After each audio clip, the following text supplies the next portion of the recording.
దేవునికి స్తోత్రం. ప్రభునందు ప్రియులారా, ప్రభు అయిన యేసుక్రీస్తు నామమున ముందుగా మీకు అందరికీ నా హృదయపూర్వక శుభాభినందనలు. దేవుడు తన కృపలో మనల్ని అందరినీ కూడా ఎంతగానో కాచి కాపాడి మరలా ఈ యొక్క రక్షణ దుర్గం అనే టీవీ కార్యక్రమం ద్వారా దేవుని యొక్క వాక్యాన్ని అందించే కృపను దేవుడు ఇచ్చిన దాన్ని బట్టి ముందుగా దేవునికి వందనాలు చెల్లిస్తున్నాను. మరి ఈరోజు దేవుడు మనకిచ్చే వాక్య భాగాన్ని చదువుకుందాం. మత్తయి సువార్త 12వ అధ్యాయము 42వ వచనం మనం చదువుకుందాం. విమర్శ సమయమున దక్షిణ దేశపు రాణి ఈ తరము వారితో నిలువబడి వారి మీద నేరస్థాపన చేయును. ఆమె సొలొమోను జ్ఞానం వినుటకు భూమి అంతము నుండి వచ్చిన. ఇదిగో, సొలొమోను కంటే గొప్పవాడు ఇక్కడ ఉన్నాడు. దేవుడి వచనం దీవించినగా. ప్రియులారా, గత కార్యక్రమంలో మరి సొలొమోను కంటే గొప్పవాడు అనేటువంటి థీమ్తో ఏ విధంగా యేసుప్రభు సొలొమోను అంటే గొప్పవాడు అనేది దాన్ని కంపేర్ చేసుకుంటూ రెండు రకాలుగా మీకు యేసుప్రభు గొప్పతనాన్ని తెలియజేస్తానని చెప్పాను. మొదటిది, ఆయన రాజుగా ఒకటి సొలొమోను ఎలాగైతే రాజుగా ఉన్నాడో యేసుప్రభు కూడా ఆయన రాజే కాదు రాజుగా ఉన్నాడని, ఆయన అందువల్ల ఆయన గొప్పవాడుగా, ఇదిగో సొలొమోను కంటే గొప్పవాడు ఇక్కడ ఉన్నాడని చెప్పారు. అంతేకాదు, సొలొమోను రాజ్యం అయితే కేవలం యెరూషలేము ఆ చిన్న దేశానికి మాత్రమే ఆయన రాజుగా ఉన్నాడు, కానీ యేసయ్య అయితే మొత్తం ప్రపంచానికే సృష్టికే మరి సృష్టికర్త అయ్యింది. ఆయన రాజుల రాజు ప్రభువులు ప్రభువుగా ఆయన ఏలుబడి చేస్తున్నట్లుగా ఆ విధంగా సొలొమోను కంటే యేసయ్య గొప్పవాడుగా ఉన్నాడన్నట్లుగా పోల్చి మనం చెప్పుకున్నాం. అలాగే ఇప్పుడు రెండవది, సొలొమోను జ్ఞానం గురించి మనం ఆలోచించినప్పుడు మరి యేసు ప్రభు సొలొమోను కంటే గొప్పవాడుగా జ్ఞానంలో ఏ విధంగా గొప్పవాడుగా ఉన్నాడో అది మనం తెలుసుకోవాలి. తెలుసుకుని మనం శాపదేశపు రాణి సొలొమోనుకున్న ఆ రాజానికి ఉన్నటువంటి ఆయనకున్న జ్ఞానాన్ని తెలుసుకొని ఎలాగైతే సొలొమోను దగ్గరికి వచ్చి అనేక ప్రశ్నలు వేసి ఆమె రాకముందైతే ఆ విషయాలు తన దేశంలోనే విని ఇక్కడ చూసే వరకు ఆమె సాక్ష్యం చెప్పింది, నేను నమ్మలేదు. అయితే నేను చూసిన దానికంటే వినిన దానికంటే నీకున్నటువంటి జ్ఞానము అత్యధికంగా ఉన్నది, నీవు ఎంతో గొప్ప ధన్యుడు, నీ ప్రజలు భాగ్యవంతులు అని ఆశ్చర్యపోయి పరవశురాలైపోయి మరి ఎంతగానో సొలొమోన్ని ఘనపరిచి స్తుతించి మహింపరిచి ఎన్నో కానుకలు అర్పించినట్లుగా మనం చూస్తున్నాం. అలాగే ఆమె ఈ తరమువారితో నిలవబడి నేరస్థాపన చేస్తుందంట. అంటే అంతకంటే గొప్పవాడు యేసుప్రభు ఉన్నాడు, నేను సొలొమోను గురించి విని వచ్చి చూచి నమ్మి ఆయన ఎంతగానో నేను ఘనపరిచాను. మరి ప్రభు అయిన యేసుక్రీస్తును ఈ తరమువారు సొలొమోను కంటే గొప్పవాడైన ఆయన్ని గురించి వింటూ ఆయన దగ్గరికి రాలేక, ఆయన నమ్ముకోలేక, ఆయన ఇచ్చే ఆ రక్షణ ఆత్మీయ స్థితి లేక ఆ పరలోకం పొందలేకపోతున్నారు అని రేపు ఈ శాపదేశపు రాణి ఈ తరం వారి మీద నేరం మోపుతుందంట. నేను విని వచ్చి పరిశోధించి గూఢంగా తెలుసుకొని నేను నమ్మాను, నేను తెలుసుకున్నాను ఆయనకున్న జ్ఞానం గొప్పదని, సొలొమోను పరిపాలన చాలా విలువైందని నేను తెలుసుకున్నాను. మరి సొలొమోను కంటే గొప్పవాడైన యేసు ప్రభుని ఎంతమంది తెలుసుకుంటున్నారు? ఎంతమంది ఆయన చెప్పిన మాటలు విని నమ్మి ఆయన ఇచ్చే జ్ఞానము, ఆయన తెలివి, ఆయన ఇచ్చేటువంటి ఆయన నిజంగా రాజుగా ప్రభువుగా ఉన్నాడని తెలుసుకుంటున్నారు అనేది మనం ఒకసారి ఆలోచించే వారంగా మనం ఉండాలి అని ఈ కార్యక్రమం ద్వారా మనం నేర్చుకోబోతున్నాం. కాబట్టి మొదటిది, ఆయన రాజు అయితే ఈయన రాజుగా ఉన్నారు. ఆయన ఏదో లిమిటెడ్గా పరిపాలన చేసే ఒక దేశానికి రాజుగా ఉంటే, యేసయ్య అయితే మొత్తం ప్రపంచ దేశాలకు ఆయన రాజుగా ఉన్నారు. అయితే సొలొమోను మానవుడిగా కొంతకాలమే, విత్ ఇన్ షార్ట్ టైంలో ఆయన రాజరికం ఎండ్ అయిపోయింది. కానీ యేసు అయితే తరతరాల్లో యుగయుగములకు రాజు అయి ఉన్నాడు. బిడ్డలారా, ఆయన మరి అన్ని కాలాలకి రాజుగా ఉన్నాడు. తరతరాలలో యుగాలలో జగాలలో ఆయన దేవుడుగాను, ఆయన ప్రభువుగాను, ఆయన రాజుగాను ఉన్నట్లుగా మనకుంది. అందు గురించి ఆ యేసయ్యను మనం ఎంతగానో స్తుతించాలి, అంతగానో ఆయన ఆరాధించాలి. ఎందుకంటే ఆయన రాజుల రాజు, ప్రభువులు ప్రభు, యుగయుగములకు ఆయన ఏలుబడి చేస్తూ సర్వాధికారం కలిగి యుగములు రాజు అయి ఉన్నాడని మనం తెలుసుకోవాలి. కాబట్టి దాని విషయంలో ఒక మాట చెప్పుకుని మనం ముందుకు వెళ్దాం. ప్రకటన గ్రంథంలో మరి ప్రకటన కర్త అయినటువంటి చూడండి, ప్రకటన గ్రంథము 15వ అధ్యాయము 16వ వచనం 3వ వచనంలో వారు అంటున్నారు, వారు ఎవరు, వీణలు పేరుగల సంఖ్యకు లోబడను జయించిన వారు దేవుని వీణలు గలవారై ఆ స్ఫటికపు సముద్రమునద్ద నిల్చుని చూచితిని. 3వ వచనం, వారు ప్రభువా దేవా సర్వాధికారి. అర్థమైందండి? యేసయ్య అంటున్నారు, యేసుని స్తుతిస్తున్నారు, ప్రభువా దేవా సర్వాధికారి, నీ క్రియలు ఘనమైనవి ఆశ్చర్యమైనవి, నీ క్రియలు ఘనమైనవి ఆశ్చర్యమైనవి, యుగములకు రాజా, నీ మార్గములు న్యాయములను సత్యములనై ఉన్నవి అంటున్నారు. యుగములకు రాజా అండి, యుగములకు కూడా ఆయన రాజుగా ఉన్నట్లుగా మనం చూస్తున్నాం. కాబట్టి ఇక్కడ అనేక విధాలుగా ఎక్కడ చూసినా కానీ ఆయన రాజు, ఆయన రాజ్యము అంతము లేనిదని, ఆయన రాజ్యము శాశ్వతమైనదని మనకి అనేక విధాలుగా ఇక్కడ మరి దేవుని ప్రజలు ఆయన్ని స్తుతిస్తున్నట్లు, దేవుణ్ణి ఆరాధిస్తున్నట్లు మనం. కనుక ఆయన యుగయుగములకు రాజు అయి ఉన్నాడు, ఆయన రాజ్యమునకు అంతము లేదు. కాబట్టి కేవలం సొలొమోను నామినల్గా శరీరరీతిగా ఉన్నాడు, కానీ యేసయ్య ఆత్మీయంగా ఆయన రాజుల రాజుగా, ఆయన రాజ్యం విశాలమైన రాజ్యం, పరలోక రాజ్యం ఉంది, యుగాలు కూడా ఆయన రాజుగా ఉన్నట్లుగా చూస్తున్నాం.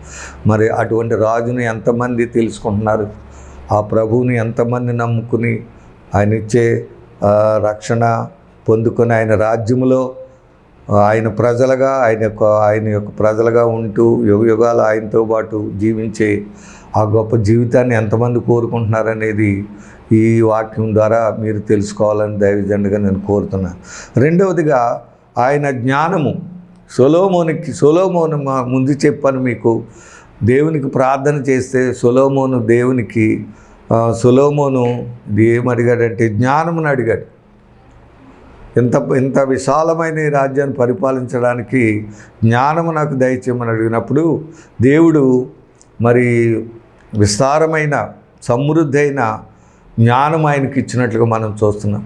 దేవుడు ఆనందపడిపోయాడు. గత వారంలో చెప్పాను, దేవుడిని అడిగినప్పుడు ఇతని యొక్క ఆలోచనను బట్టి దేవుడు ఆనందించి మరి అనేకులు మరి ఐశ్వర్యమును, ఘనతను, దీర్ఘాయుస్సును, లేకపోతే శత్రువుల ప్రాణాలని కోరతారు, కానీ నీవైతే జ్ఞానం అడిగినందుకు నీ ఆలోచన ఎంతో విలువైందిగా ఉన్నదని దేవుడు మరి అంత సమృద్ధి అయినటువంటి ఇదిగో జ్ఞాన వివేకములు కలిగిన హృదయాన్ని, బుద్ధిని, వివేకాన్ని నేను ఇస్తున్నానని దేవుడు మాట్లాడి చక్కటి జ్ఞానాన్ని ఆయనకి ఇచ్చారు. దేవునికి స్తోత్రం. ఇప్పుడు చివరిలో మనం చూసినప్పుడు ఆయన జ్ఞానం విస్తారమైపోయింది. మొత్తం ప్రపంచ దేశాలన్నిటికీ గొప్ప మరి ఒక పేరు వచ్చేసింది. ఆయన గురించి పేరు వెళ్ళిపోయింది. జ్ఞానం గురించి సొలొమోనుకి గొప్ప జ్ఞానం దేవుడు ఇచ్చాడని అందరికీ తెలిసిపోయింది, చుట్టుపక్కల ఉన్న దేశాల. అందుకే ఆయనకి అంత శాంతి సమాధానం కలిగిన వాడుగా చుట్టుపక్కల ఉన్నటువంటి దేశాలన్నీ కూడా ఆయనతో సమాధానంగా ఉండి ఆయనకి బంగారమును, విలువైన మరి వజ్రాలేంటి, ఆభరణ అన్నీ కూడా ఆ దేశానికి వాళ్ళు సప్లై చేస్తుండేవారు రాజుకి. అందువల్లే అతనికి పరిపాలన గోల్డెన్ ఎరాగా మారిందంటే బంగారపు యుగం. అంతా బంగారమే. దేవాలయం ఏంటి, ఆయన రాజగృహం ఏంటి, మరి వారి యొక్క ప్రతిదీ కూడా ఎంతో బంగారంతో విలువైనగా రాజగృహాలు, నగరం, ఆయన పట్టణము యెరూషలేము అంతా కూడా గొప్పగా కట్టించాడు. అటువంటి ప్రసిద్ధి, పేరు, ప్రఖ్యాతలు, ఘనత దేవుడు ఆ జ్ఞానము ఇవ్వడం ద్వారా ఆయన కలిగింది. హల్లెలూయా. ఈరోజు దేవుని బిడ్డలారా, ఇప్పుడు ఈ తర్వాత మనకి జ్ఞానం దేవుని అడుగుదాం, చివరిలో అది ప్రార్థన చేద్దాం. ఇప్పుడు అది శాపదేశపు రాణి దేవుని జ్ఞానాన్ని గురించి, యేసయ్య జ్ఞానాన్ని గురించి విని మనం ఆ రాణి 9వ అధ్యాయంలో మనకుంటుంది.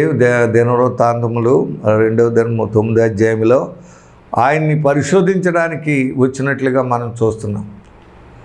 వచ్చి చూసి ఆశ్చర్యపడి విస్మయమందిపోయి ఎంతగానో సొలొమోను గణపరిచినట్లుగా మనం చూస్తున్నాం. చూడండి, అది కూడా చదువుకుని మనం దీంట్లోకి ముందుకు వెళ్ళిపోదాం.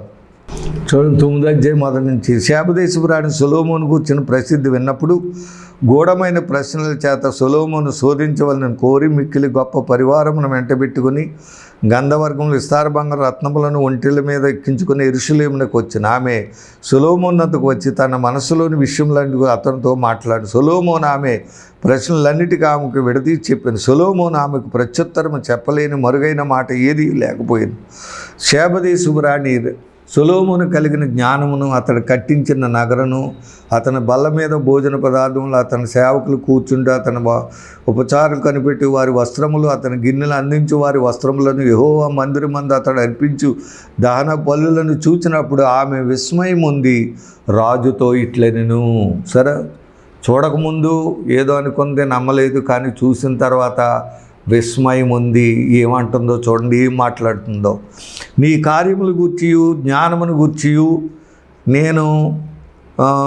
నేను నా దేశమందు వినిన వర్తమానము నిజవర్తమానమే కానీ నేను వచ్చి దాని కన్నులారా చూడవరకు దాని మాటలు నమ్మకుంటిని. సరే, నేను వచ్చి చూడకముందు కన్నులారా చూడవరకు వారి మాట నమ్మకం ఉంటుంది. నిజంగా చూడక నమ్మకపోయినా చూచి నమ్మిన చాలా ధన్యులే. యాక్చువల్గా యేసు ప్రభువునైతే చూచి సొలొమోను ఇలాగక్కడ ఈ యొక్క రాణి చూచి నమ్మిందో, అలాగే తోమా అన్నాడు, యేసుప్రభు మాకు తిరిగి లేచినప్పుడు యేసుప్రభు వెళ్ళి ఆ శిష్యులు, అప్పుడు తోమా లేడు, శిష్యులకు ప్రత్యక్షమైనప్పుడు మేము ప్రభువుని చూచామని చెప్పారు. చెప్పినప్పుడు తోమా ఏమన్నాడంటే, నేను నమ్మను, ఆయన చేతుల్లో గాయములలో వేళ్ళు పెట్టి చూస్తేనే కానీ నేను నమ్మను అన్నాడు. అప్పుడు యేసుప్రభు రెండోసారి ఆయనకు ప్రత్యక్షమై తోమా దగ్గరికి వెళ్ళి, పేతురుగా తోమా దగ్గరికి వెళ్ళి, తోమా ఇటురా, ఇదిగో నీ వేలు నా గాయములు పెట్టి చూడు అని చెప్పి, చూచి నమ్మిన వారి కంటే చూడక నమ్మిన వారే ధన్యులని చెప్పారు. కాబట్టి ఇక్కడ సొలొమోను జ్ఞానం గురించి ఆమె చూచి నమ్మి అప్పుడు మాట్లాడుతుంది.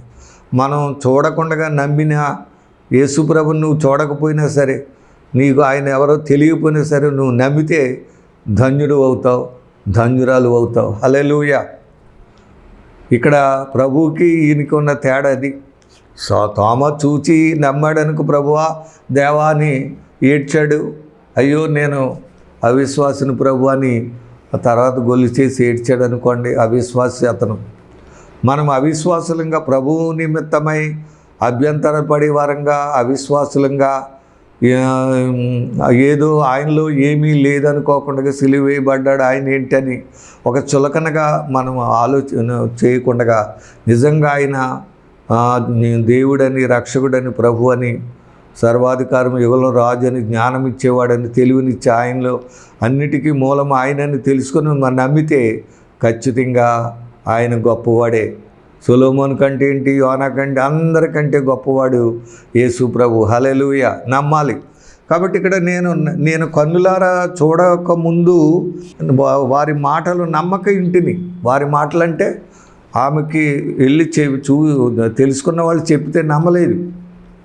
నమ్మక ఇంటిని, నమ్మకండి. నీ అధిక జ్ఞానమును, సరే మామూలు జ్ఞానం కాదు, అధిక జ్ఞానమును, నీ అధిక జ్ఞానమును గూర్చి సగమైనను వారు నాకు తెలుపలేదు. సరే, సగం కూడా నేను నాకు అక్కడ తెలిపినప్పుడు తెలిసింది చూసిన దానికి ఎంత అంటే ఇక్కడ సగం కూడా నాకు వాళ్ళు చెప్పలేదు. సగమైనను వారు నాకు తెలుపలేదు. నిన్ను గూర్చి నేను వినిన దానికంటే నీ కీర్తి ఎంతో హెచ్చుగానున్నది. నీ సేవకుల భాగ్యము మంచిది. ఇక్కడ నీ సేవకుల భాగ్యం మంచిదని ఉంది, కానీ రాజుల గ్రంథంలో నీ సేవకులు భాగ్యవంతులు. ఎల్లప్పుడూ నీ సముఖమున నిలిచి నీ జ్ఞాన సంభాషణ వినిచుండు నీ సేవకులైన వీరి భాగ్యము మంచిది అని ఉంది. కానీ వీరు ఎంతో భాగ్యవంతులు. హల్లెలూయా. నిజంగా సొలొమోను గురించే ఆమె అలా మాట్లాడుతోంది. నీ సేవకులు ఎంతో భాగ్యవంతులు, నీ దగ్గర పనిచేసేవారు, నీ గిన్నెను అందించేవారు నిజంగా ఎంతో ధన్యులు, భాగ్యవంతులు. నిజంగా నేను చెప్తున్నాను, సొలొమోను కంటే గొప్పవాడు యేసుప్రభు. ఆయన నమ్మిన వారు ధన్యులండి, భాగ్యవంతులు. యేసయ్యను ఎవరైతే నమ్ముకుంటారో వారు ధన్యులు, భాగ్యవంతులు. ప్రభువుని నమ్ముకున్నావా, ధన్యుడు అవుతావు, భాగ్యవంతుడు అవుతావు. హల్లెలూయా. రక్షణ పొందావా, ఆయన ఇచ్చే రక్షణ పొందావా, నువ్వు ధన్యుడువు, ధన్యురాలువు, భాగ్యవంతుడువు, భాగ్యవంతురాలు. ఇంకా అందులో ఏమనమలేదు. ఆయన అంత గొప్ప రక్షణ నీకు ఇస్తాడు, గొప్ప స్వస్థత ఆయన ఇస్తాడు, గొప్ప ఆత్మీయ జీవితం, సమృద్ధి అయినటువంటి జీవం ఆయనలో ఉంది. ఆ నాలెడ్జ్, వివేకము, తెలివి, ఆలోచన, గొప్ప ఆత్మీయ స్థితి ప్రభు ఇస్తాడు. కాబట్టి నిజంగా కంపారిజన్ గురించి మనం మాట్లాడుకుంటే మరి యేసు ప్రభు సొలొమోను కంటే ఎంతో గొప్పవాడని మనం తెలుసుకోవాలి. కాబట్టి ఈమె సగం నేను విన్నానని ఆమెను ఈ సొలొమోను దగ్గరికి వచ్చి విని నీ సేవకులు ధన్యులు, నీ ముందర నిలుచుడు నీ ప్రజలు ధన్యులు అంటుంది. భాగ్యవంతులు, ధన్యులే కాదు భాగ్యవంతులు అని చెప్పి దేవుణ్ణి, నీ దేవుడైన యెహోవా సన్నిధి నీవు రాజువై ఆయన సింహాసనం మీద ఆసనుడివై ఉండినట్లు నీ యందు అనుగ్రహం చూపినందుకు నీ దేవుడైన యెహోవాకు స్తోత్రం కలుగును గాక.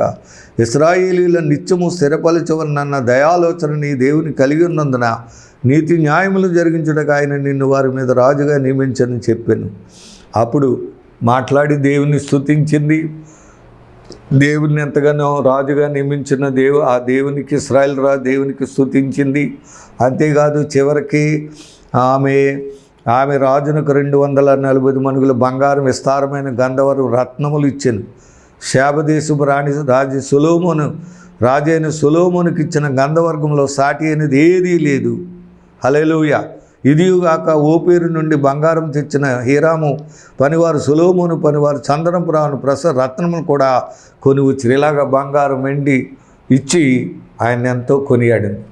మరి ఈరోజు సొలొమోను కంటే గొప్పవాడు యేసు ప్రభు. ఎంతగా ఆయన నమ్మి ఆయన సర్దుకొచ్చి ఆయనకున్న జ్ఞానాన్ని, తెలివిని, ఆ మహిమను, ఆ జీవాన్ని, ఆ రక్షణ, స్వస్థతను మనం పొందుకుని ఆయన స్తుతిస్తున్నాం. ఏ విధంగా ఆయనకు మనం కానుకలు అర్పిస్తున్నాం. బిడ్డలారా, యేసుప్రభు పుట్టినప్పుడు ఆయన రాజుగా మనం వారం చెప్పాను. పుట్టినప్పుడు జ్ఞానులు ఆయన దగ్గరికి వచ్చి బంగారము, ఎందుకంటే రాజు కనుక ఆయనకి బంగారము, సాంబ్రాణి, బోళము, విలువైన కానుకలుగా ఆయన అర్పించి ఆయనకి సాగిలపడి నమస్కరించారు. మరి ఈరోజు ప్రభువుకి నీవు ఏమర్పిస్తున్నావు? ప్రభు దగ్గరికి వచ్చినప్పుడు ఏం పట్టుకొస్తున్నావు? ఏమి నీ దగ్గర ఉన్న విలువైనవి ఏమి దేవునికి ఇస్తున్నావు? బిడ్డలారా, దానిని బట్టి మన విశ్వాసం ఉంటుంది. మనకి సకల సంపదలు, సకల ఆశీర్వాదములు, సకల దీవెనలు ఆయనకు మనకిచ్చే దేవుడుగా ఉన్నాడు. మేలులు ఎన్నో చేసేవాడు, మన బాధలన్నీ తీర్చేవాడు యేసయ్య. అందుకనే సొలొమోను కంటే గొప్పవాడు ఇక్కడ ఉన్నాడు అని ప్రభు చెప్తున్నాడు. నిజంగా ఈరోజు ఈ మాట మీరు నమ్ముచున్నట్లయితే, నమ్మి మీరు యేసుని విశ్వసించినట్లయితే, మరి సొలొమోను కంటే గొప్ప ఐశ్వర్యం నీకు ఇవ్వగలడు. సొలొమోను కంటే గొప్ప జ్ఞానాన్ని నీకు ఇవ్వగలడు, గొప్ప వివేకాన్ని నీకు ఇవ్వగలడు. మంచి మరి యెషయాలో ఉంది, ఆయన ఆశ్చర్యకరుడు, ఆలోచనకర్త, నిత్యుడగు తండ్రి, బలవంతుడైన దేవుడు అని వ్రాయబడినట్లుగా ఆయన నీకు మంచి ఆలోచన ఇవ్వగలడు. మరి మనలో ఉన్న వెరితనాన్ని, అజ్ఞానాన్ని పోగొట్టి జ్ఞానము, తెలివి, వివేకము, ఆలోచన, తెలివితేటలు అన్నీ కూడా ఇవ్వగలడు. అంతేకాదు ఐశ్వర్యమును నీకు ఇవ్వగలడు. సకల సంపదలు ఆయనలోనే ఉన్నాయి. సరే, సొలొమోను జ్ఞానాన్ని కోరుకున్నప్పటికీ అతనికి గొప్ప ఐశ్వర్యాన్ని, ధనాన్ని, మరి సంపదను, ఘనతను సొలొమోనుకు దేవుడిచ్చాడు. అలాగే నీకు కూడా ఆయన జ్ఞానము, తెలివి, వివేకమునివ్వడమే కాదు, సకల సంపదలు కూడా మనకు నీ జీవితంలో నీకున్న ప్రతి అవసరత తీర్చి మరి నిన్ను ధన్యురాలుగా ఇప్పుడు సొలొమోను దగ్గరికి వచ్చి ఆమె, నీ ప్రజలు ఎలాగ ధన్యులు, నీ ముందర నిలిచి నీ ప్రజలు భాగ్యవంతులు అని అందో, అలాగే యేసయ్యను ఎవరైతే నమ్ముకుంటారో వారు ధన్యులు, భాగ్యవంతులు. హల్లెలూయా. మరి ఈరోజు వాక్యం వింటున్న దేవుని బిడ్డలారా, మరి ఎంతగా మీరు ప్రభుని తెలుసుకోగలుగుతున్నారు? ఎంతగా విని వచ్చి నమ్మి మరి ఆయన ఇచ్చే జ్ఞానం, తెలివి, వివేకం పొందుకొని ఆశీర్వాదాలు పొందుకొని ప్రభు బిడ్డలుగా జీవించి పరలోకానికి, ఆయన రాజ్యానికి వారసులవ్వాలని ఎంతగా మీరు సిద్ధపడుతున్నారు?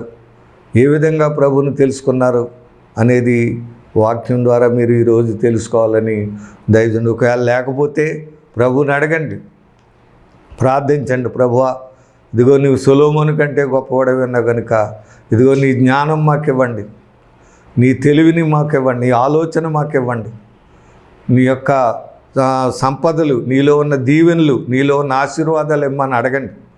అడిగితే ఆయన ఎంతగానో మనల్ని దీవించేవాడు. ఆయనలో అన్నీ కూడా దీవెనలు, ఆశీర్వాదాలు ఉన్నాయి ప్రభువులో. అదే ఆయన నమ్మితే చూడు, అబ్రహాముని దేవుడు పిలిచినప్పుడు ఎందుకు పిలిచాడు అబ్రహాముని? ఆ పిలుపులో ఎందుకు పిలిచాడు అబ్రహాముని? దీవించడం కొరకే. అబ్రహామా, ఆదికాండం 12వ అధ్యాయంలో ఉంటుంది, అబ్రహామా నేను నిన్ను చూపించే దేశానికి వెళ్ళుము, నిన్ను ఆశీర్వదించి నిన్ను గొప్ప జనముగా చేస్తాను, నీవు ఆశీర్వాదకరంగా ఉంటావు, నిన్ను ఆశీర్వదించేవారిని నేను ఆశీర్వదిస్తాను, నిన్ను దూషించేవారిని నేను శపింప చేస్తాను, నిన్ను బట్టి మొత్తం భూలోకంలోని వంశములన్నీ కూడా ఆశీర్వదించబడతాయండి. పిల్లలు, యేసయ్య అబ్రహాము కుమారుడిగా ఈ లోకానికి వచ్చి మనందరినీ ఆశీర్వదించడానికి ఈ లోకానికి వచ్చాడు. మనందరినీ ఆ అబ్రహాముకున్న దీవెనలు, అబ్రహాం పొందిన ఆశీర్వాదాలు మనకివ్వడానికి, మనల్ని కూడా దీవించి ఆశీర్వదించి మనకి మంచి స్థితిగతులు ఇవ్వడానికి వచ్చాడు. అంతేకాదు పరలోకమునివ్వడానికి వచ్చాడు. నిత్య జీవం అనేది ఆయనలో ఉంది. ఆయన రాజ్యములోనికి చేరుకునేటట్లుగా ఆ నిత్య జీవాన్ని స్వతంత్రించుకునేవారుగా కూడా ఆయన చేయడానికి వచ్చాడు. కనుక ఆయన ఈజ్ ద గ్రేటర్ దాన్ సొలొమన్. రాజైన సొలొమోను కంటే గొప్పవాడు. ఏ విధంగా గొప్పవాడని చెప్పుకున్నాం? రాజరికములో మరి ఆయన పరిపాలనలోనూ, అలాగే ఆయనకున్న రాజ్యం ఏంటి అంతా కూడా సొలొమోను కంటే గొప్పదిగా ఉంది. సొలొమోను రాజు అయితే ఈయన రాజుల రాజుగా ఉన్నాడు, ప్రభువుగా ఉన్నాడు. మరి ఆయన కొద్ది కాలమే రాజుగా ఉన్నాడు సొలొమోను. ఈయనైతే యుగములు కూడా రాజుగా ఉన్నట్లుగా మనం చూస్తున్నాం.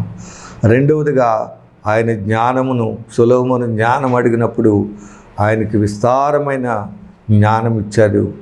అలాగే ఈరోజు నీవు కూడా ప్రభువును తెలుసుకొని వచ్చి మరి ఆయన నమ్మినట్లయితే నీవు నేను కూడా భాగ్యవంతులవుతాం, ఆశీర్వదించబడతాం. తర్వాత చక్కటి జ్ఞానము, తెలివి, వివేకము కలిగి దేవుని పిల్లలమై దేవుని రాజ్యంలో చేరుకొని యుగాలు కూడా ఆయనతో జీవించే గొప్ప జీవితాన్ని మరి యేసయ్య ద్వారా మనం పొందుకోగలమని మనం దేవుని యొక్క దైవజనుడిగా మాటలు తెలియజేస్తున్నాను. నిజంగా ఎందుకు నేరం మోపుతుంది ఆవిడ? ఈ తరము వారి మీద ఎందుకు నేరం మోపుతుంది అంటున్నాడు ప్రభు. ఎందుకంటే నేను సొలొమోను యొక్క జ్ఞానమును గురించి విని నేను వచ్చి నమ్మి నేను ఆయన్ని దేవుని స్తుతించి ఎంతగానో ఆయనకు బహుమానాలు గణపరిచాను. ఆ ప్రజలు ధన్యులు, భాగ్యవంతులని నేను చెప్పాను. మరి ఇదిగో సొలొమోను కంటే గొప్పవాడైన యేసు ప్రభు ఇక్కడ ఉన్నాడు. మీరు ఆయన నమ్మలేదు కనుక, అది మీ తప్పు, అది మీరు చేసిన పొరపాటు అంటారు. నిజంగా తప్పుల్లోకెల్లా పెద్ద తప్పు ఏంటో తెలుసా? నేరాల్లోకెల్లా పెద్ద నేరం ఏంటో తెలుసా? యేసు ప్రభుని నమ్మకపోవటమే. అందుకే ఆమె నిరవబడి నేరం మోపుతుందంట మన మీద, ఈ తరం వారి నేరం. అలాగే నినివే వారు కూడా నేరం మోపుతారంట. యోనా ప్రకటన విని మారు మనసు పొంది ఆ శిక్ష నుండి తప్పించబడిన ఆ ప్రజలు కూడా మేము యోనా ప్రకటన విని మారు మనసు పొందాం అని, మీరైతే యేసుప్రభు మాటలు విని మారు మనసు పొందలేదు, రక్షణ పొందలేదు, శిక్ష నుండి తప్పించబడలేదని, శిక్ష ఉందని తెలుసుకుని కూడా మీరు ఇది అవ్వలేదని మన మీద, ఈ తరం వారి మీద నేరస్థాపన చేస్తారంట. కాబట్టి దేవుని బిడ్డలారా, నమ్మాలి. నమ్మకపోతే భయంకరమైన శిక్ష ఉన్నది, నరకం ఉంది, ఆరని అగ్నిగుండం ఉంది. ఎందుకు మీరు నమ్మలేదు అని శాపదేశపురాన్ని అడుగుతుందంట.